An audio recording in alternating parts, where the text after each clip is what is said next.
Pour qu'il y ait toujours l'équilibre métabolique, la glycémie doit toujours être dans les normes. La glycémie est le terme médical pour désigner le taux de sucre dans le sang. Sa valeur est toujours comprise entre 0,70 à 1,26 g par litre, bien sûr en jeûne, et à 1,40 g par litre lorsque la personne mange. Donc la vidéo d'aujourd'hui parlera de la glycémie et du diabète l'hypo et l'hyperglycémie. Donc si tu n'es pas toujours abonné à la chaîne, abonne-toi et active la cloche de notification pour ne plus rater mes nouvelles vidéos. Allez, c'est parti.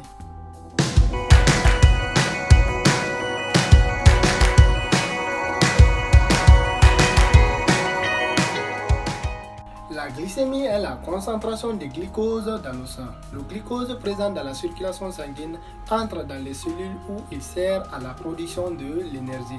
Le glucose en excès est stocké sous forme de glycogène. Le glycogène qui est l'ensemble des sous-unités de glucose qui sont liées par des liaisons 1,4-alpha-oxydiques. Ces glycogènes-là sont stockés dans les cellules musculaires, dans les cellules du foie. S'ils sont graisse, c'est dans les cellules adipeuses. Le glucose là, sanguin provient du tube digestif, mais il est aussi libéré par le foie. La glycémie varie en fonction de plusieurs facteurs. Nous avons l'alimentation. Par exemple, une personne qui consomme trop de sucre, sa glycémie est toujours modifiée. Nous avons l'exercice physique. L'exercice physique, bien sûr, parce que ça demande trop d'énergie. L'exercice fait baisser toujours le taux de sucre dans le sang. Nous avons le stress. La glycémie est contrôlée aussi par des hormones.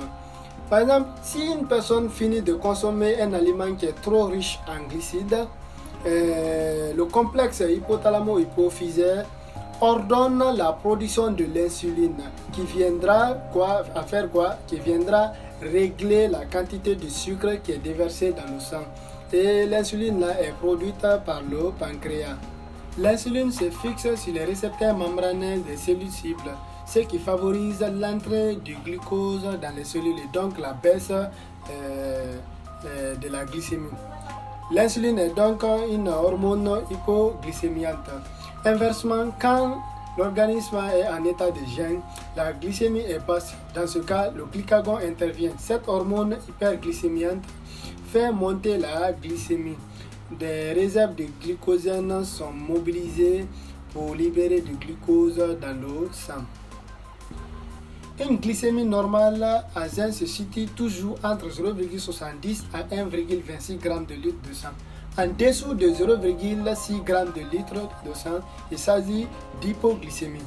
Et en dessus de 1,26 g de litre de sang, il s'agit d'hyperglycémie. Un diabète peut être diagnostiqué quand la glycémie à jeûne est supérieure à 1,26 g de litre. À deux reprises ou à 2 g de litre à n'importe quel moment de la journée. Le diabète a différentes causes. Il peut s'agir d'un problème dans la production de l'insuline ou au niveau du récepteur de l'insuline. Les patients diabétiques doivent contrôler leur glycémie grâce à un système de mesure du glucose en continu ou en se piquant les doigts. Ceci les permet d'adapter leur traitement par l'insuline. C'est pourquoi les diabétiques du type 1 ont un besoin impératif d'insuline. L'hypoglycémie correspond à une baisse de glycémie en dessous du seuil de 0,50 g de litre. Le plus souvent même, c'est lors d'un malaise qu'une hypoglycémie est diagnostiquée. D'autres signes aussi peuvent évoquer l'hypoglycémie. Donc nous avons les céphalées brutales, les difficultés à se concentrer et voire même à s'exprimer, les visions troubles et parfois même des convulsions. Biologiquement même, il est nécessaire que la glycémie baisse en dessous de 0,50 g pour parler de l'hypoglycémie. Les hypoglycémies sont fréquentes chez les personnes diabétiques traitées par l'insuline. On en détecte aussi chez les personnes opérées de l'estomac ou celles qui souffrent de la maladie des surrénales ou du foie. Et aussi, c'est les personnes qui pratiquent le sport, les sports intenses sans auparavant consommer de glucose. En dehors de ces circonstances particulières, les hypoglycémies sont très rares chez les personnes normales. L'hyperglycémie correspond à un taux anormalement élevé de sucre dans le sang. Si elle est communément associée au diabète, elle peut être observée dans d'autres maladies, notamment les maladies infectieuses ou inflammatoires, en particulier au niveau du foie. Les symptômes. Au début, l'hyperglycémie est asymptomatique, mais assez rapidement, elle se manifeste par divers signes relativement caractéristiques. La personne va dire qu'il a une soif permanente, la personne va boire beaucoup.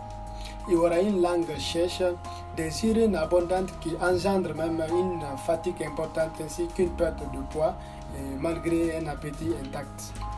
Les risques de complications d'une hyperglycémie est tellement sévère que ça peut nous conduire même à une rétinopathie, qui est l'atteinte des vaisseaux de la rétine susceptible à nous conduire vers la cécité, à une néphropathie, l'atteinte rénale susceptible à nous conduire vers une insuffisance rénale, à une neuropathie, l'atteinte des nerfs, et enfin à une atteinte des artères, favorisant la formation d'athérome susceptible à nous conduire vers une insuffisance cardiovasculaire.